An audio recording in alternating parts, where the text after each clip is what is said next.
En Irak, plus d'un mois après le début de l'offensive pour reprendre Mossoul, les forces irakiennes continuent de progresser dans la ville.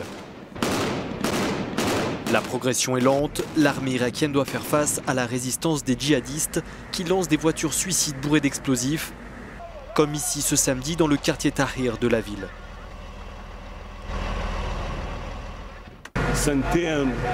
On a vécu dans des conditions très difficiles pendant plus de 2 ans et demi. Ils nous ont emprisonnés de plein de manières. Ils ont coupé nos téléphones, détruit nos télés et nos antennes paraboliques. Notre internet a été déconnecté. On a été coupé du reste du monde. De nombreux déplacés fuient les combats, comme cette famille qui attend près de la ville de Bashika. Les civils paient un lourd tribut et l'ONU craint un désastre humanitaire de grande ampleur, Mossoul étant peuplé de plus d'1 million d'habitants.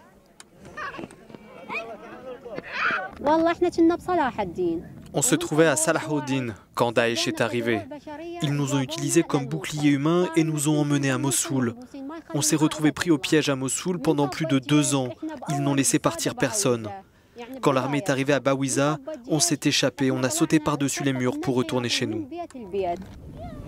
Les combattants et bénévoles Peshmerga distribuent des vêtements à ces déplacés. Depuis le 17 octobre, date du début de l'offensive, près de 60 000 personnes ont été déplacées selon l'ONU.